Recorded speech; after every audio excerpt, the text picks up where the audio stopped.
मानिस र कुकुर बीचको सम्बन्धको साइनो गाँसिएको सयौं वर्ष बितिसक्यो। जंगली युग छाडेर गृहस्थ युगमा प्रवेश गरेदेखि नै मानिसले कुकुरलाई साथ दिएको उदाहरण धेरै पाइन्छ। त्यसमाथि हिन्दू समाजमा यसको सम्बन्ध अझ बढी छ। कुकुर घर परिवारको रक्षक मात्र नभएर यमराजको दूतको रूपमा सम्मान गर्ने चलन छ। कुकुरलाई विश्वभर नै जासुसी काममा खटाउने, सिकारीको रूपमा प्रयोग गर्ने र अपराध अनुसन्धानमा पनि सहयोगी बनाउने चलन पुरानै हो। नेपालमा पनि कुकुरको प्रयोग बहुआयामिक क्षेत्रमा हुने गरेको छ। नेपालमा अहिले स्थानीय जातको मात्र नभई विदेशबाट ल्याइएका धेरै जातका कुकुरहरू पाल्ने र प्रयोग गर्ने गरिन्छ, जसले समाजमा सकारात्मक सन्देश नै दिएको छ। नेपालमा घरपालुवाको रूपमा कुकुरको प्रयोग वर्षौंदेखिको हो। यसरी घरमा पालिने कुकुरले परिवारको सदस्य सरह व्यवहार पाउने गरे पनि सडक तथा गल्लीमा छाडिएको कुकुर भन्ने सबैका लागि तुच्छ कुकुर नै बन्दै आएका छन्। यमदूतका वाहन मानेर पूजा गरिने यिनै कुकुर जो सडकमा पुग्छन्, उनीहरूलाई सामुदायिक कुकुरको संज्ञा दिने गरिएको भए पनि यिनीहरूको उचित हेरचाहमा भने कमै संस्था र व्यक्तिहरू लागि परेका छन्। जसमध्ये एक हुन् सिर्जना ठकुरी, जसको कुकुर प्रेमप्रति सबै नतमस्तक हुन्छन्।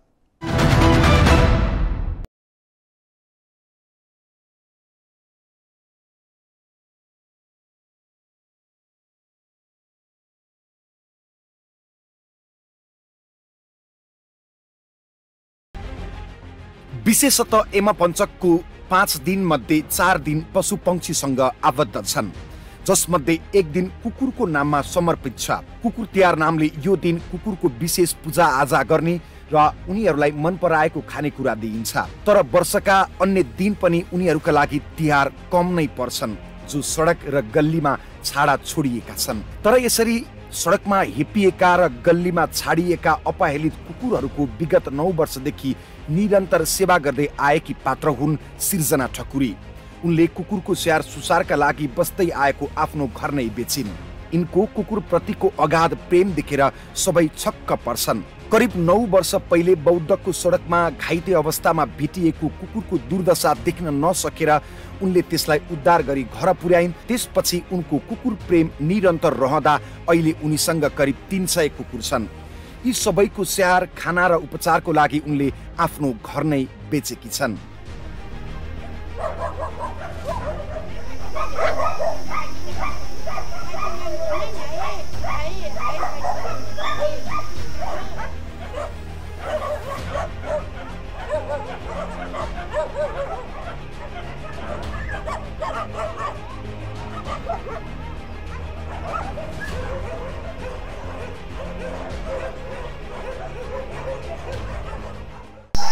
अलमोस्ट 300 जोडा छ होला, यति भने त गर्दिनँ, छन्दै छ। किनभने माथि नै 200 वटा चान्चुन त छ।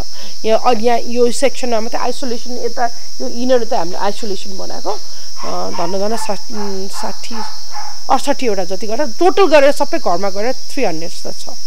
सबै गाडीले खिचेको, मान्छेले अब्युज गरेको, एसिड हालेको, कुकुरले काटेको, अनि बुढेसकाल लागेर बाटोमा फ्यालेको, ब्रिड गएर बच्चा बनायो अनि पछि अलिकति बिमारी भएपछि बाटोमा फ्याल्ने धेरै चाहिँ हिट एन्ड रन केसेसहरू छ। गाडीले खिचेर अचुगोल्टो बनाइदिएको हुन्छ नि। अब एकदमै भएर आधी गल्चो भएर अब घिटी भइरहेको बाटोमा। तर पनि हामी त सकेसम्म यहाँ ल्यायो भने चाहिँ अब कोसिसै गरेर, अनि धेरै छन् हामी कहाँ प्यारालाइसिस कुकुरहरू चाहिँ। यहाँ धेरै छ, धेरै। अब गयो देखिन्छ, मान्छेले खबर गरेर सबै त राख्न सक्दिनँ, राख्नु त धेरै मका आउने भनेको एकदमै क्रिटिकल कन्डिसनको कुकुरहरू आउँछ। अनि मैले नाइ पनि भन्न सक्दिनँ। तर अहिले चाहिँ एकदम अब धेरै कुकुर भएको हुनाले एकदमै लिमिटेड मात्रै लिएर आउँछु। किनभने पहिला त आफै फिल्डमा जान्थेँ, आफै गर्थेँ, लिएर आउँथेँ। अहिले पनि गर्छु, टाइममा गर्छु। अब काहीँ जानु एकदमै सकेन भने चाहिँ म जान्छु। नभए पहिला आफैले फिल्डमा गरेर गर्ने कस्तो च्यालेन्जिङ केसहरू त मैले कसरी ह्यान्डल। अस्ति पनि धेरै पनि भएको छ नि, दसैँको ताका हामी खोलामा खसेको प्यारालाइसिस कुकुरलाई कस्तो अब सक्दै नसक्ने पनि रेस्क्यु गर्छ क्या। त्यो कसो अब म प्रोफेसनल रेस्क्युअर पनि होइन, ऊ पनि होइन, कसरी गरिन्छ। अब ऊ यही बुढो भयो, आज हामीले ल्याएको 1 हप्ता भयो कसरी खोला उसमा फालेको थियौँ पानी परेको अस्ति बेलुका राति 8:30 बजे लिएर आएको मैले अनि यस्तो केसेसहरु त कति रेबिज ल्याएको कुकुर भयो एकदमै गाह्रो केस अब म त्यो भिडियोहरु छ मेरो पहिलाको मैले त्यो डिलिट पनि गरेको छैन त्यो मेरो जर्नी कहिले स्टार्ट भयो मैले बाटोमा कसरी गयो आफैलाई अचम्म लाग्छ के मैले कसरी रेस्क्यु गरेँ न मसँग न त्यस्तो इक्विपमेन्टहरु पनि हुँदैन कुकुरलाई रेस्क्यु गर्नलाई हैन अहिले त्यो एउटा जाली युज गर्छु तर त्यो पनि प्राय मात्रै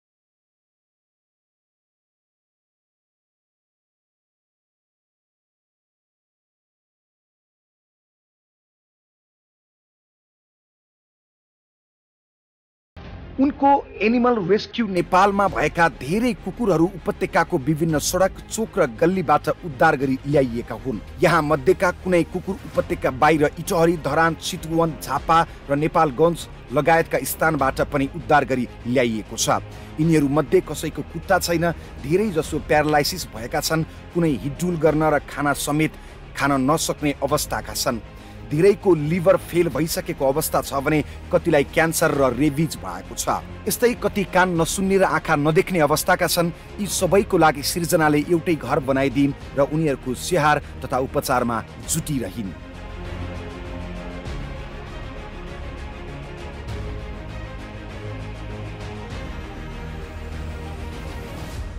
पहिला त मसँग टन्नै पैसा थियो, घर बेचेको त्यत्रो पैसा थियो हैन, त्यो भएको पैसा त सबै सिधाइसक्यो। अब अहिले चाहिँ मलाई गाह्रो भयो भने मैले बिस्कुट छैन भने एउटा पोस्ट बनाउँछु।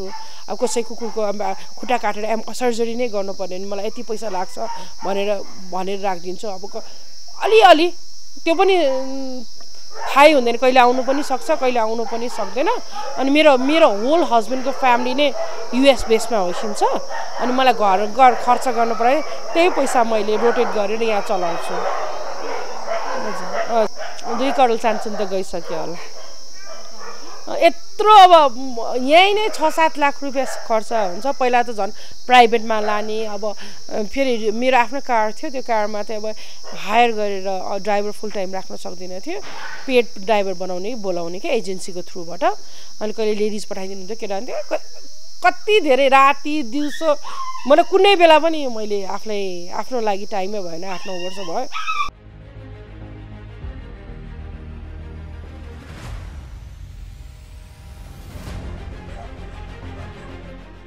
यी सबै कुकुरहरूको स्वभाव एउटै छैन। कोही टोकिहाल्ने खालका छन्, कोही भुक्ने त कोही झम्टिने। तर सिर्जनालाई देख्ने बित्तिकै सबै माया गर्न पुगिहाल्छन्। त्यसैले त भनिन्छ नि, माया भन्दा ठुलो केही हुँदैन। यही मायाको डोरोमा सबै प्राणी उनिएका हुन्छन्। बोली नबुझे पनि सबैले बुझ्ने भाषा भनेको प्रेम नै हो।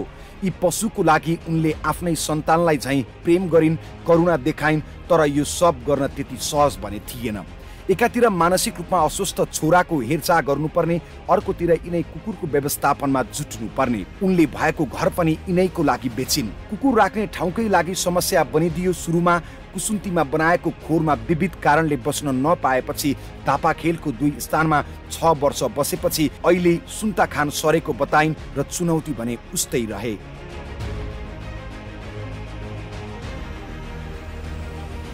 एकदमै धेरै, किनभने अब सबैभन्दा डर भन्दा रेबिज केसेसहरू आयो भने। अब अस्ति रिसेन्टली एउटा कुकुर थियो, मलाई बाटोबाट एउटा नानीले लिएर पप्पी लिएर आएको थियो, अराउन्ड 2 मन्थ्स जतिको थियो। Rabies all of sudden double vaccinate भएको पनि रेबिज लाग्यो क्या। सबैभन्दा चुनौती डरलाग्दो केस भनेको त्यो रेबिज आयो भने चाहिँ डर लाग्छ मलाई। अब चुनौती त अब एक्लै मान्छेले गरेको, कति मान्छेले दुःख दिन्छ। अस्ति यही बाटोको लागि कत्रो विवाद भयो। अब यहाँ कतिजना वरिपरिको मान्छेहरूले किसकिस गर्छ, पैसा यसँग कति नै डोनेसन आउँछ, के आउँछ। त्यो मैले के गरेको छु र मैले मेरो आफ्नो भएको सबै मैले सिधाइसक्यो। उनीहरूले त्यस्तो सोच्दैन, यो सेल्टर खोलेको छ कति धेरै पैसा हुन्छ, अनि त्यसै धेरै पैसाको मात्रै हुन्छ। पहिलाको सेल्टरमा पनि धापाखेलमा पनि त्यस्तै दुःख दिएको। इभन कुकुरको मासु पनि बेच्यो, 11 लाख रुपियाँ चोरेर ल्यायो भने पनि कति दुःख दिएको, धेरै दुःख दिएको छ। एक्लैलाई झन् गाह्रो छ। यी कुकुरको लागि सिर्जनाले मासिक 6 देखि 7 लाखसम्म खर्च गर्दै आएकी छिन्। कतिपय अवस्थामा उनलाई विभिन्न सङ्घ संस्था र व्यक्तिहरूको सहयोग गर्ने गरे पनि प्राय खर्च उनले आफैले जुटाउँदै आएकी छिन्।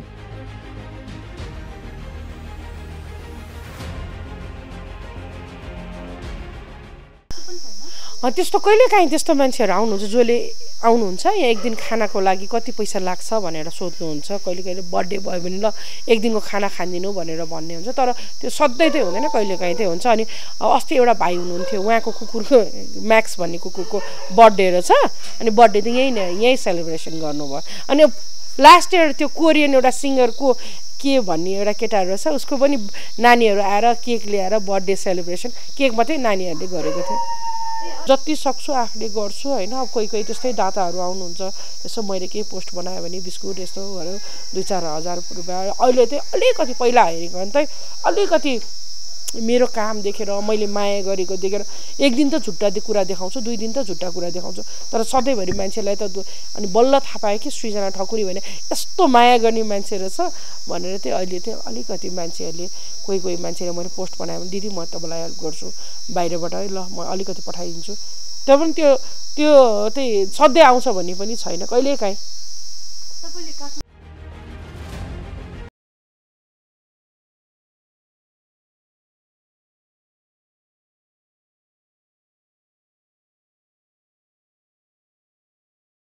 मानव सभ्यताको हरेक प्राचीन खोजहरूमा मानव समाजसँगै रहेको प्राणी कुकुर एक वफादार, साहसी र टाठो घरपालुवा जनावर हो।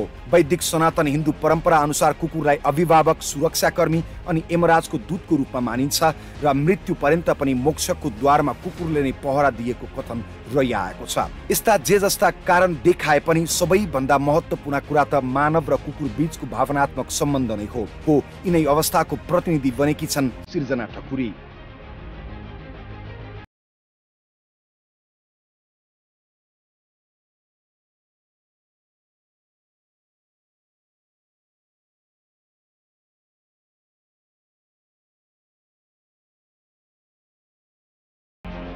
व्हीलचेयर चढ्ने स्याल।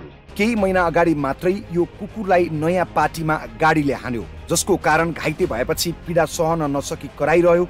यो कुकुरको बारेमा जानकारी पाएपछि सृजनाले उपचार गरिन् र ठिक पारिन्। उपचार त भयो, तर यसको आधा शरीर नै प्यारालाइसिस भयो। अहिले व्हीलचेयरको सहायताले यो हिँड्न सक्ने भएको छ। यो कुकुरको बारेमा कौतूहलता राख्दा यसको नाम स्याल रहेछ। नयाँ पार्टीबाट हिट एन्ड रन केस हो, गाडीले खिचेर यस्तो ढाडै भएको छैन, धेरै सानो थियो, अहिले आएको 3-4 महिना भयो। अहिले अलि राम्रो, पहिला हेरेको त धेरै इम्प्रुभमेन्ट भएको छ, एकदम एक्टिभ छ कि, एकदम प्लेफुल, एकदम एक्टिभ छ। हेर्दै स्याल जस्ता कान र शरीरको कारण यसले स्याल नाम पाएको रहेछ। यसको नाम यस्तो नाम पाउनेमा यो मात्रै होइन, यहाँ ल्याइएका अधिकांश कुकुरले विभिन्न नाम पाएका छन्। कोही टिकु, मिकु, चार्ली, इटहरी, हर्क आदि इत्यादि। यो चाहिँ मिराकल। यसको नाम राख्नुका पछाडि पनि कारण छ। कसैले यसलाई मासु चोरेर खायो भनेर यसको मुखमा तातो पानी खनाइदिएछन्। उद्धार गर्नु पूर्व यसको अवस्था गम्भीर थियो रे। कतिले सुझाव पनि दिए रे यो बाँच्दैन, नलैजा भनेर, तर यो बाँच्यो। सृजना आफैलाई पनि लागेको थिएन बाँच्छ भन्ने, तर अहिले एउटा आँखा देख्दैन, तर यो 4 वर्षदेखि यही छ। त्यसैले यसको नाम मिराकल राखियो। यो त केही उदाहरण भए, यहाँ भएका करिब 300 वटा कुकुरको नामसँगै तिनको कहानी पनि जोडिएको छ। करिब 9 वर्ष यता सृजनाले यस्ता कति सडकमा बेवारिसे र दयनीय अवस्थामा रहेका कुकुरको उद्धार गरिन् उनैलाई थाहा छैन। यहाँ ल्याएर कति मरे त्यसको पनि उनले कुनै डाटा राखेकी छैनन्।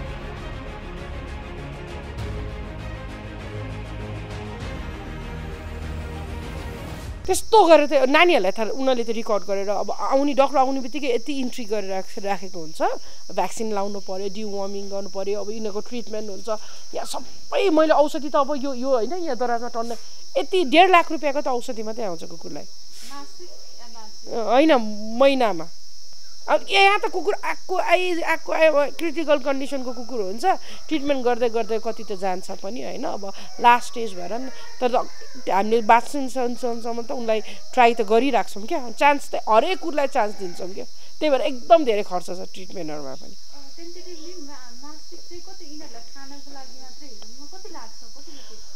खाना ऊ गरेर त महिनामा 6 देखि 7 लाख रुपियाँ लाग्छ। पहिला 4-5 लाख खान्थ्यो, अहिले त धेरै कुकुर बढेर स्टाफ पनि धेरै भयो। अब स्यालेरी दिनु पर्यो, कोठा भाडा तिर्दिनु पर्यो, 4 टाइम खाना यहाँ प्रोभाइड गर्नु भने त्यही अहिले त धेरै खर्च छ पहिला हेरिकन। तर म त यति गरेर म आँटिन्छु कि अब पैसा हुँदैन, कति गाह्रो, कहिलेकाहीँ त अब चामल किन्ने पैसा पनि हुँदैन, बिस्कुट किन्ने पैसा पनि हुँदैन, डर लाग्छ क्या। अनि म त्यति त्यो नै गर्दिनँ, आफ्नो दिमागलाई गर्ने स्ट्रेसै दिनु म चाहदिनँ। जति छ अब सकेको गरिराख्छु, अब गरि नै रहेको छु अहिलेसम्म त हिम्मत हारेको छु। यति गनेर गर्नै सकेको छैन त्यति धेरै। म त हप्तामा 4वटा केस त बनाइरहेको हुन्छ। अब कुकुर आइरहेको हुन्छ, राख्ने ठाउँ हुँदैन। अब यो अर्को पेट सपुवालाई त्यति साह्रो बलियो हुन्छ नि, यो फलामको भयो भने चाहिँ बलियो हुन्छ, राख्नु पनि सजिलो हुन्छ नि त। अनि अरू बेला त सबैलाई छोडिदिने हो। अब बिमारी कुकुर बाहेक त उनीहरू खेलेर बस्छ, हामी चाहिँ थुनेर चाहिँ राख्दैनौँ, राति मात्रै हो। राति फेरि मिलाएर राखेन भने चाहिँ झगडा गर्छन् कि, अब पशु त हो बुझ्दैन, एकअर्का झगडा गर्छ। अनि एकदम सेक्सन पुरानो कुकुरलाई उतै ठुलो हल भएको सेक्सनमा राखिदिन्छु, अनि अझै पुरानोलाई यता राख्छु, मिलाएर राख्नुपर्छ। म त गन्दिनँ, किनभने मन आँटिन्छ क्या, धेरै कुकुर भयो भने कसरी मैले खर्च चलाउने भनेर डर, म त गर्न चाहिँ गन्दिनँ। आइराख्छ मैले अब ठाउँ भएसम्म राखिराख्छु।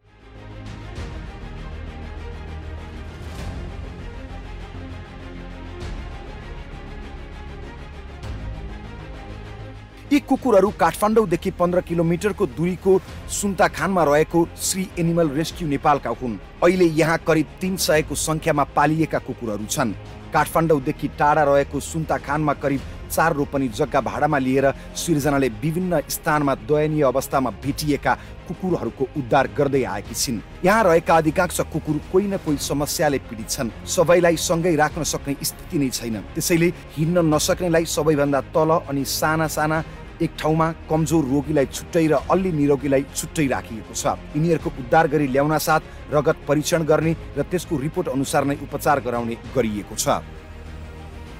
यिनीहरूको त यहाँ हाम्रो 5 जना भेट टेक्निसियन छ, जो कुकुरको नर्स भन्छौँ नि हामी टेक्निसियन, उनीहरूले त यहाँ टेक केयर गर्छन्। अनि डक्टर आउनुहुन्छ हप्तामा, अनि कुकुर ल्याउने बित्तिकै हामी ब्लड टेस्ट गर्छौँ, अनि पहिला हेर्छौँ पहिला उसको भित्र फङ्सनहरू के भइरहेको छ, अब एक्सरे गर्नुपर्छ कि ब्लड टेस्ट गर्नु। पहिला त म प्राइभेट हस्पिटलमा नै लाने गरेको थियो, अनि एकदमै महँगो, महिनामा 2 लाख 3 लाख मैले हस्पिटलको पेमेन्ट गर्थेँ क्या।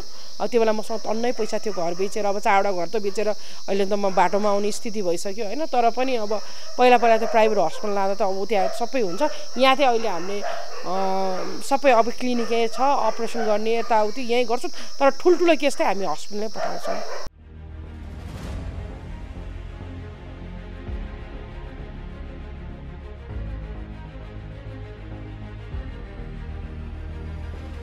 उपचार जस्तै यिनीहरूको खानपानमा उत्तिकै ध्यान पुर्याउने गरिएको छ। बिरामी भएकालाई डाइट खुवाउनुपर्छ, कोहीलाई नियमित दूध र अन्डा, खान नसक्नेलाई बिस्कुट तथा एक टाइम मासु र भात दिने गरिएको छ। सबैलाई पकाउँदा एक पटक खुवाउन 25 केजी जति चामल नै चाहिन्छ। यिनीहरूको मेडिकल, दैनिक खाना तथा स्याहार सुसार गरी मासिक 6 देखि 7 लाखसम्म खर्च हुने गरेको छ। दैनिक 11 जनाले यिनीहरूको स्याहार र हेरचाह गर्दै आएका छन्। आफूले सामाजिक सञ्जालमा डोनेसन मागेको बाहेक अन्य कुनै पनि आर्थिक स्रोत नरहेको सिर्जनाको दाबी छ। आफूले स्थानीय निकायमा सहयोगको लागि अपिल गर्दा नपाएको गुनासो पनि उनको छ। जे होस्, सिर्जनाको शोक होस् या प्रेम, जसले धेरै कुकुरले मानिसको वात्सल्य पाएर नयाँ जीवन पाउन सफल भएका छन्।